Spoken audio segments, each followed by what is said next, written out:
Bonjour, chers frères et sœurs en Christ.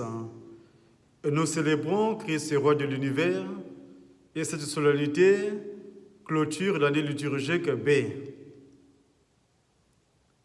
Écoutons l'Évangile. Évangile de Jésus-Christ selon Saint Jean. En ces temps-là, Pilate appela Jésus et lui dit : « Es-tu le roi des Juifs ?» Jésus lui demanda : « Dis-tu cela de toi-même, ou bien d'autres te l'ont dit dans mon sujet ?» Pilate répondit : « Est-ce que je suis juif, moi ? Ta nation et les grands prêtres t'ont livré à moi. Qu'as-tu donc fait ? » Jésus déclara : « Ma royauté n'est pas de ce monde. Si ma royauté était de ce monde, j'aurais des gardes qui se seraient battus pour que je ne sois pas livré aux Juifs. En fait, ma royauté n'est pas d'ici. » Pilate lui dit : « Alors, tu es roi. » Jésus répondit : « C'est toi-même qui dis que je suis roi. Moi, je suis né, je suis venu dans le monde pour ceci, rendre témoignage à la vérité. Quiconque appartient à la vérité, écoute ma voix. Acclamons la parole de Dieu. Nous pouvons méditer à partir de la question que Pilate pose au Fils de l'homme. Et nous savons que cette question tire sa source dans l'accusation des membres juifs du Sanhédrin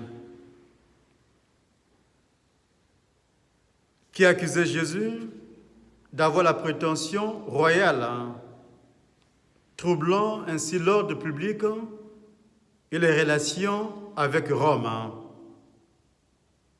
En effet, dans l'affaire Jésus, les faits sont laconiques, expéditifs et d'une cruelle banalité. Le constat est amer, il s'agit de la jalousie. Ils sont jaloux du Fils de l'homme de ce qu'il fait. Dans les villes et villages, les miracles qu'il accomplit, et les enseignements qu'il délivre à la foule. Nous voyons comment la jalousie conduit un innocent à la mort cruelle. Revenons à la question de Pilate. Nous pouvons dire que Jésus n'est pas roi à la manière de la terre, à la manière des hommes, car il ne ressemble pas aux rois mondains qui vivent dans des maisons de luxe et qui ont toujours besoin des escortes, qui ont besoin de protocoles à chaque sortie pour les honneurs. Mais la royauté de Jésus tire tout son sens dans son abaissement, dans sa simplicité et dans son obéissance totale au Père. Et si nous prenons le contexte dans lequel il est né, on peut saisir le sens même de sa royauté. Il est né sur la paille d'une étable. Et nous voyons déjà les signes de pauvreté.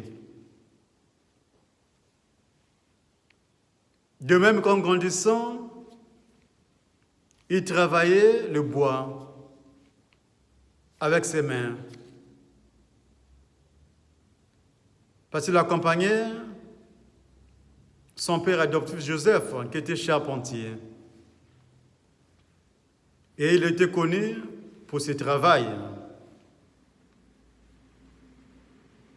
Et la même chose, une fois sur le terrain de mission, Jésus côtoyait des gens ordinaires. Il mangeait avec des pécheurs, avec les gens qui étaient indignes devant la population. Et il touchait les malades lorsqu'il les guérissait. Et nous voyons dans toutes ces choses que sa royauté n'est pas d'ici, comme il le dit lui-même. Et la même chose lorsque nous prenons en compte son entrée triomphale à Jérusalem sur un petit âne. On peut comprendre qu'il vient à la manière de Dieu. Mais la réponse que Jésus donne lui-même lève toute ambiguïté, nous aide à comprendre sa royauté. Je cite, « Ma royauté ne vient pas d'ici », fin de citation, nous dit le Fils de l'homme. Sa royauté n'est pas politique, ce n'est pas non plus une royauté de violence.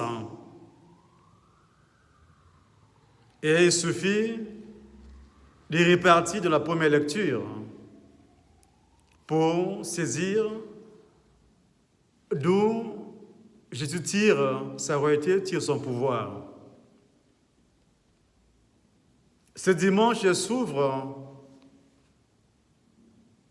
par la grande vision du chapitre 7 de Daniel. Et dans cette vision, les empires qui se sont succédés dans le passé sont comparés à des bêtes sauvages et cruelles. Et voici qu'apparaît, venant avec le nuée du ciel, comme un fils d'homme. Donc ce n'est pas un personnage quelconque. Son pouvoir est plein d'humanité. Son pouvoir est plein de simplicité. Et nous pouvons dire que la royauté du Fils de l'homme vient de Dieu lui-même. Car les nuées sont le symbole du monde divin. Jésus lui-même a souvent utilisé ce titre de Fils de l'homme pour se désigner.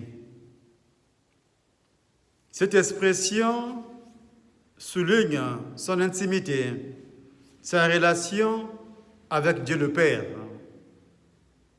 Et c'est là qu'on peut comprendre que nous célébrons aujourd'hui un roi qui n'est pas ordinaire, un roi qui n'est pas la manière des hommes.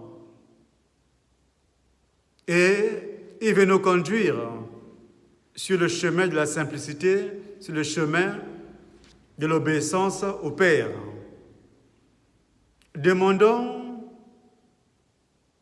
à ce roi de l'univers qui nous donne son esprit d'humilité, son esprit de simplicité, pour que nous aussi nous puissions témoigner de sa parole devant les hommes, dans la simplicité et dans l'humilité.